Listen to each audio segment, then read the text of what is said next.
Yan, sa update muna tayo dito guys sa Plaza Meco. Samahan nyo po ulit si JR Doria TV para mag live update dito sa Plaza Meco. Yan, today po ay January 9, 2025. So araw po ng Nazareno. Ayan, 2025. So busy po ang mga taong ngayon sa taunang traditional ng Nazareno po.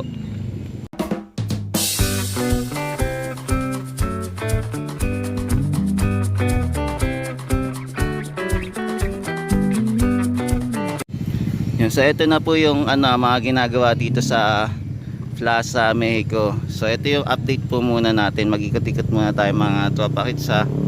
So ito, yan, may mga tambak pa rin po dito na mga kalupaan. So ayan. Tapos ito yung mga semento naman. Ayan, may mga semento din. Tapos ito yung turf stone paver. Ayan, so nilalatag pa rin nila. Tapos sabi daw po nila ito magiging upuan daw. So check natin kung magiging upuan nga yan. Abangan-abangan natin. So ito po yung latest update ngayong araw ng January 9, 2025 po. Yan, so ito po yung itsura ng Plaza Mexico pag maaga-aga pa po, no? So ito yung itsura. Yan. Yan, sa mga hindi pa po nakakapunta dito, ayan. Oh.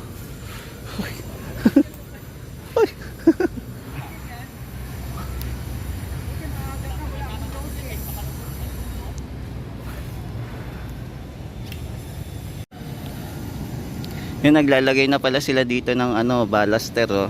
Inalagyan na po. So ito na po itsura. Yan, so naglalagay na sila ng baluster dito. So ito na itsura ng maestranza naman. So ito yung itsura ng maestranza, sementado na po. Yan, kung mapapansin nyo, nakasementado na.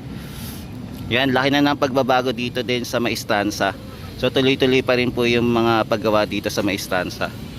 Yan, pati din dito po ito, inaayos na din po nila yung mga buhangin para makapaglatag na din po sila ng turf stone. Yan, kung mapapansin nyo po, di ba? So ito yung kaganapan ngayon. Tapos ito din po, meron din po tayong para sa lamppost. Ayan, para sa lamppost po, no, na nakalatag lang po muna dito, nakatabi, pero gagamitin yan. Alamin lang natin kung kailan nila gagamitin. Yan, tapos ito naman po yung mga halaman. Ayan, yung mga halaman na itanim na rin po, di ba? Tapos ito, may upuan na rin. Tapos ayos na rin po itong yung flooring. So kulay-pula yung flooring na ginamit nila. Ayan, nailatag na rin po. So ito yung pangyayari ngayon sa Plaza Mexico. Yan, sisilip din tayo dito sa maestranza naman. So ito yung ganap ngayon, grabe. Yan, so wala pa yung kakilala natin, si Kuya. Kaya dito lang po muna tayo.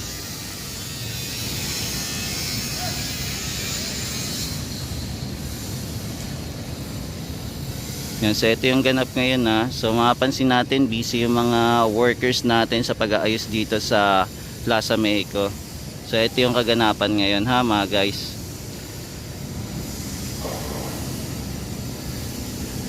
Ayan. So may inaayos-ayos sila.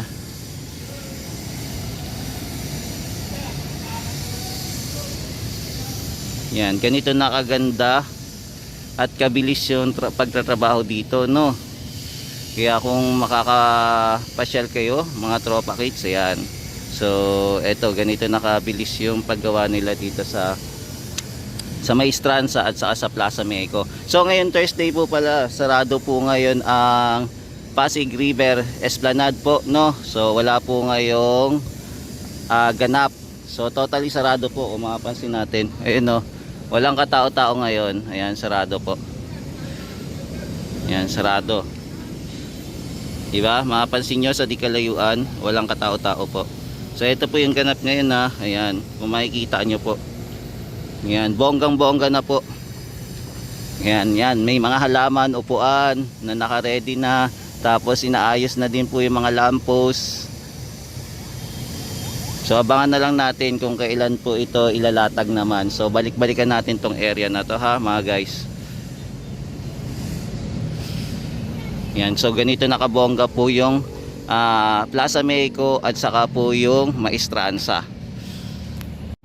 Yan, so ito naman po yung flooring po ng Maestranza. So nagkaabit na po sila ng ng baluster. So sinesetting na po nila. So ayan to, nagsisetting na sila. Yan, so wala tayo kasing kakilala dito para makapag-ikot-ikot tayo. So hanggang dito lang muna tayo sa gilid. So ito na yung tsura ng Plaza Mexico at saka po yung Maestranza. So nandito po tayo sa Maestranza mga guys ha. Ayan, so ito yun. So ayan na po. Ayan. So ito na yung kaganapan dito. Napakalaki na po yung pagbabago. Yan, kung mapapansin natin yung Binondo Intramuros Bridge, yan, wala po ngayon namamasyal kasi 'di ba may ganap po ngayon doon sa may Nazareno po sa may Quiapo. Kaya eto, mapapansin natin na hindi po masyadong busy ang mga kababayan natin. Yan, may makikita din tayo doon na nagpa-practice. Yan. So ito po, ganito po katahimik ngayon.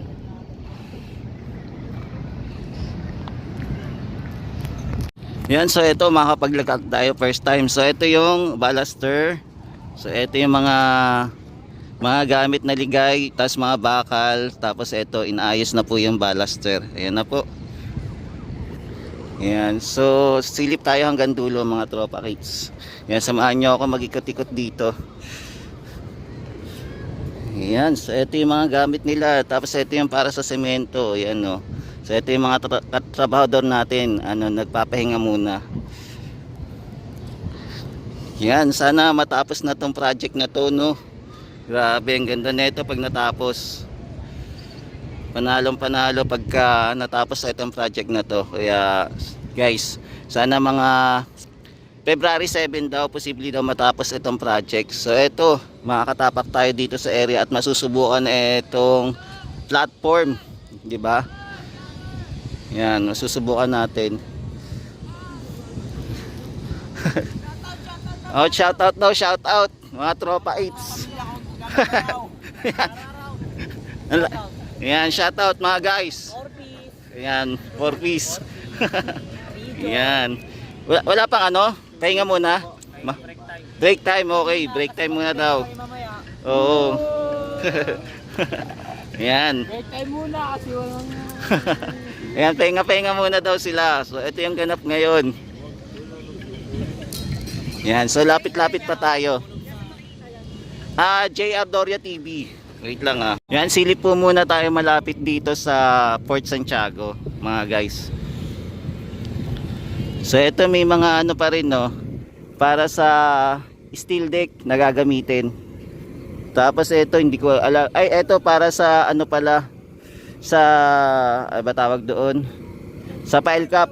Yeah. Bawal pa sir. Okay, bawal pa daw. Hanggang dito lang. Ayan. Okay po. Ayan, hanggang dito lang tayo. So silip-silip. Ayan. Ayan, so hanggang dito lang muna tayo vlog. Hindi pang kalahatan. So ito yung baluster. Ayan.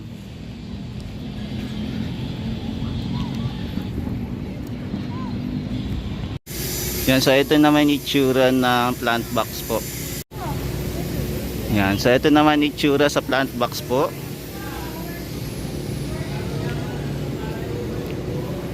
Tapos ito naman po yung intendensya.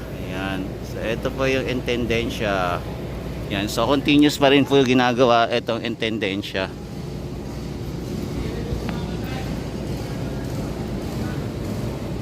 Yan, so ito po siya, intendensya. So continuous pa rin yung paggawa.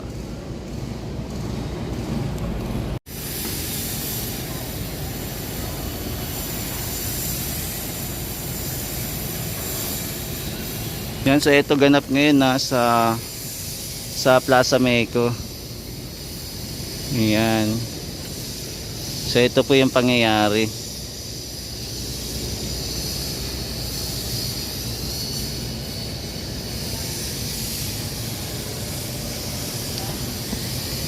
Yan, so ito po yung ganap. Yan. So inaayos po nila. Tapos naglalagay na din po pala sila ng mga halaman. Etong mga damo. Yan, nilalagay na din po nila.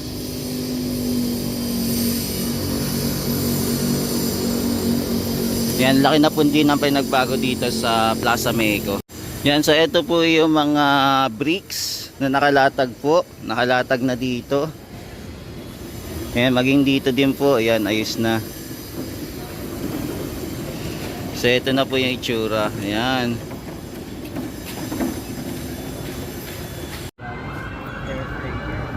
Yan, so ito yung ganap pagka medyo maaga-aga pa. Kitang-kita natin kung ano kaganapan dito sa Plaza Mexico. Yan, kita-kita natin kung ano yung mga ginagawa nila. Yan, so ito po yung ganap pagka umaga po, mga hapon. Yan. So itong pangyayari dito sa Plaza Mexico.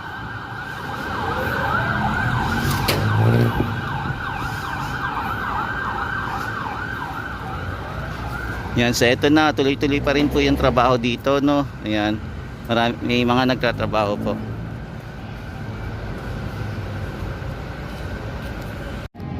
Yan, dito naman po sa Pasig River Esplanade sa Phase 1C, sarado po pala itong Pasig River Esplanade ulit ngayong araw ng Thursday. So malinis na malinis po. Kung mapapansin ko din po pala, wala na po yung basa dito sa taas, tinanggal na. So nag last day na po pala sila kagahapon. Ngayon yung basal. Pero silipin natin papuntang taas, tignan natin. Kasi sabi daw po ng mga tenant dito, i-renovate na po kasi itong Pasig River Esplanade kasi may napapansin silang pagtulo po, kaya aayusin po nila ulit. Yan, ganito kaaliwalas po yung Binondo Intramuros Bridge ngayon, no? Walang katao-tao po ngayon, wala masyadong namamasyal.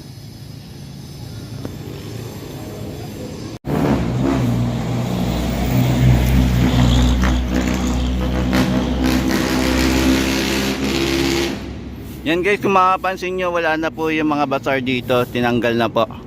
Kasi magkakaroon po ulit ng renovation nito ang Pasig River Esplanade dahil po sa mga pagtulo na din po dito sa shop. So kailangan po ulit ayusin po. So ayan, napansin natin malinis na po ulit yung taas ng Pasig River Esplanade, itong view deck po. Yan, malinis na po ulit. Wala na po mga vendors sa taas. So tapos na po yung event dito. So hanggang lang po sila, January 8 po. Yan, so ito tahimik po ngayon ang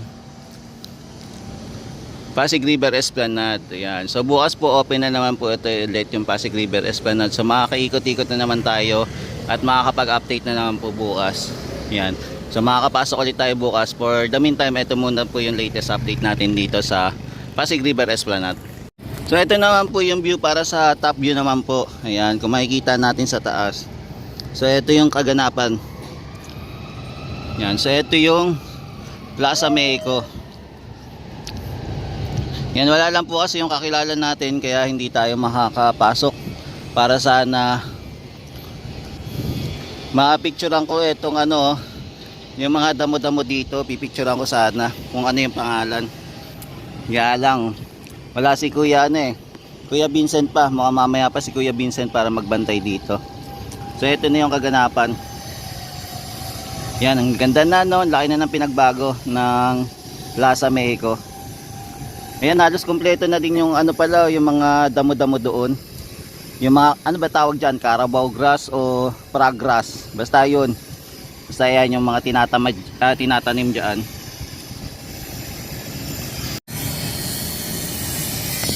Yan, so ito na po yung top view. Yan, so inaayos pa rin po nila, no, yung semento. Pinapantay po. Yan, ito yung malinaw na kuha natin. Tapos yun din pala yung centenaryo, nilalagyan din po ng mga halaman. Nalagyan nila. So ayan, so ito po yung itsura. Tapos ito steel matting, ayan oh, inaayos din. So ito po yung itsura.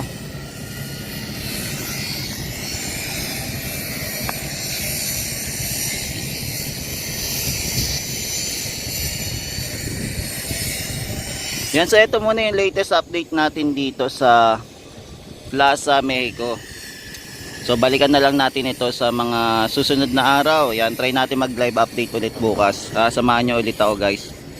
Ito po ulit si JR Doria TV na laging nag-update dito sa Plaza Mexico, Intendencia at saka sa Maestranza at saka din po sa Pasig River Esplanade. Yan, maraming salamat po.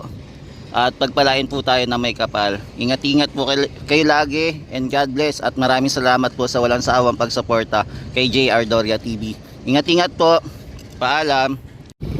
Yan, so ito yung top view sa Maestranza. Ayan, sinubukan natin lumapit hanggang dulo kaya lang bawal pa daw po mag-vlog. So hanggang dito lang tayo sa tapat ng Chinese Friendship Day. Ayan, pinagbawalan tayo. So hindi na tayo umabot hanggang dulo po. Yan, so ito yung itsura. Pero sa susunod, malay mo, pwede na po tayo makaapak hanggang dulo. For the meantime, bawal muna daw mag-vlog doon sa area. So abangan na lang natin kung kailan tayo pwedeng payagan na mag-vlog dito.